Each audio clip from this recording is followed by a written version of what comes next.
বাংলাদেশ বেতার সিলেট। একটু পরে প্রচারিত হবে শান্তকালীন স্থানীয় সংবাদ এবং পরবর্তী অনুষ্ঠান ঢাকা থেকে রিলে করে আপনাদের শোনানো হবে। আসসালামু আলাইকুম। সন্ধে ৭টা, বাংলাদেশ বেতার সিলেট। সংবাদ পড়ছি আফিফা আফরিন মিথুন। সিলেট নগরীর বন্যা পরিস্থিতি উন্নতি হয়েছে। আজ নগরীর বন্যা কবলিত এলাকার পানি কমতে শুরু করেছে। সুরমা নদীর পানি বিপদসীমার নিচে নেমেছে। টানা বৃষ্টি না হলে পানি আরও কমবে। সিলেট নগরীর কয়েকটি ওয়ার্ডে বন্যা পরিস্থিতি দেখা দেওয়ায় সাপ্তাহিক ছুটি বাতিল করে বিভিন্নভাবে কর্মতৎপরতা চালিয়ে যাচ্ছে সিলেট সিটি কর্পোরেশন কর্তৃপক্ষ। আশ্রয়কেন্দ্র চালু এবং বানভাসীদের জন্য খাবার, বিশুদ্ধ পানি ও চিকিৎসা সেবা দিচ্ছে সিটি কর্পোরেশন। নগরীর বন্যা কবলিত এলাকাসমূহ পরিদর্শন করেন ভারপ্রাপ্ত মেয়র সহ কর্মকর্তাগণ। বন্যার ঝুঁকিতে আছে এমন সকল ওয়ার্ডে আশ্রয়কেন্দ্র প্রস্তুত রাখা হয়েছে। পানি বাড়লে তাদের ওই আশ্রয়কেন্দ্রে নেওয়া হবে। সুরমা তীরবর্তী বিদ্যুৎ সাবস্টেশনগুলো রক্ষার জন্য বালির বস্তা দিয়ে বাঁধ নির্মাণ করা হয়েছে। নগরের ১৫ নং ওয়ার্ডের কিশোরী মোহন সরকারি প্রাথমিক বিদ্যালয় ও পার্শ্ববর্তী একটি ৫তলা খালি ভবনে দুটি আশ্রয়কেন্দ্রে শতাধিক পরিবার আশ্রয় নিয়েছেন। তাদের রান্না করা খাবার পরিবেশন করা হচ্ছে এবং স্বাস্থ্য পরীক্ষার জন্য সিটি কর্পোরেশন স্বাস্থ্য শাখার একটি চিকিৎসক দল সেখানে চিকিৎসা সেবা প্রদান করছেন। তাছাড়াও সিটি কর্পোরেশনের পক্ষ থেকে ওই দুটি আশ্রয়কেন্দ্র সহ বন্যা কবলিত ওয়ার্ডগুলোতে শুকনো খাবার, চিরা, মুড়ি, গুড়, বিশুদ্ধ পানি বিশুদ্ধকরণ ট্যাবলেট, ওট স্যালাইন ও মোমবাতি সরবরাহ করা হয়েছে। এদিকে গত ২৪ ঘণ্টায় বৃষ্টিপাত না হওয়ায় সিলেট জেলায় সার্বিক বন্যা পরিস্থিতির উন্নতি হয়েছে। আশ্রয়কেন্দ্র ছেড়ে নিজ ঘরে ফিরতে শুরু করেছেন বাসিন্দারা। সিলেট নগরী সহ সদর, বিয়ানীবাজার ও গোলাপগঞ্জ উপজেলার নিম্নাঞ্চল থেকে পানি নামতে শুরু করেছে। সিলেটের জেলা প্রশাসন জানায়, সিটি কর্পোরেশনের ৯টি ওয়ার্ড সহ জেলার বন্যা কবলিত ৮টি উপজেলার ৬৮টি ওয়ার্ড ও ইউনিয়নের ৭৬১টি গ্রাম ইতোমধ্যে বন্যায় প্লাবিত হয়েছে। এসব এলাকায় বন্যা আক্রান্ত জনসংখ্যা ৬ লাখ। এসব এলাকাগুলোতে ৫৫০টি আশ্রয়কেন্দ্র চালু রয়েছে। বন্যার্তদের স্বাস্থ্য সেবা প্রদানের জন্য ইউনিয়ন ভিত্তিক মেডিকেল টিম গঠন করা হয়েছে। এর পাশাপাশি সরকারি বেসরকারিভাবে শুকনো খাবার ও রান্না করা খাবার এবং বিশুদ্ধ পানি বিতরণ কার্যক্রম চলমান রয়েছে।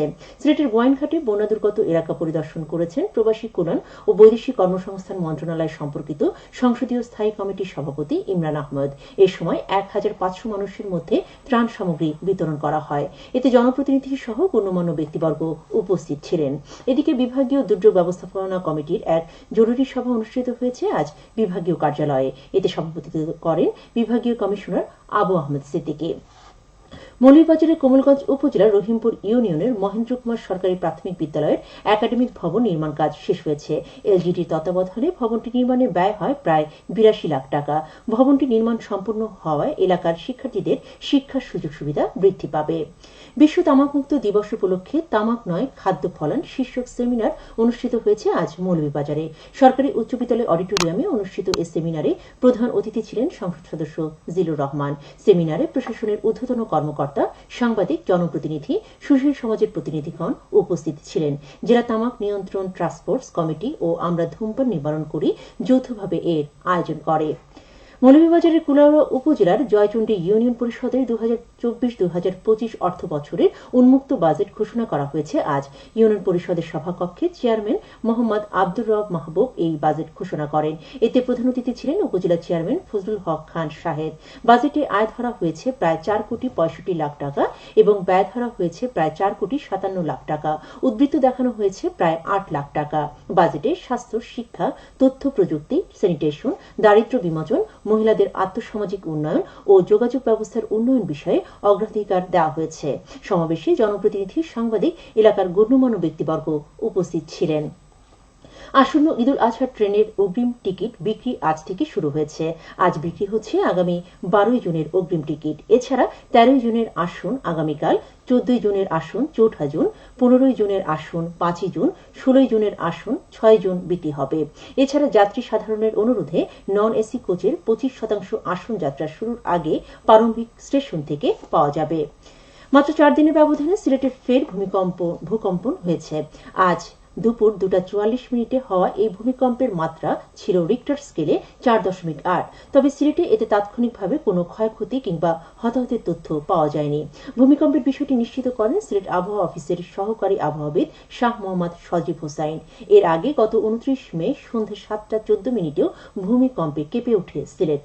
ওই ভূমিকম্পনেরও উৎপত্তিস্থল ছিল মিয়ানমার এবং রিক্টার স্কেলে এর মাত্রা ছিল ৫.৬।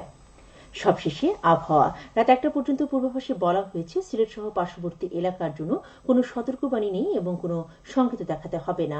আজ সিলেটের সর্বোচ্চ তাপমাত্রা ছিল 37 ডিগ্রি এবং সর্বনিম্ন 25 ডিগ্রি সেলসিয়াস। বাতাসে আর্দ্রতা ছিল সকালে 89 এবং সন্ধ্যায় 89%। আগামীকাল সিলেটের সূর্যোদয় হবে 5টা 2 মিনিটে এবং অস্ত যাবে 6টা 39 মিনিটে। সংবাদ শেষ হলো। পরবর্তী স্থানীয় সংবাদ প্রচারিত হবে আগামীকাল সকাল 8টা 10 মিনিটে।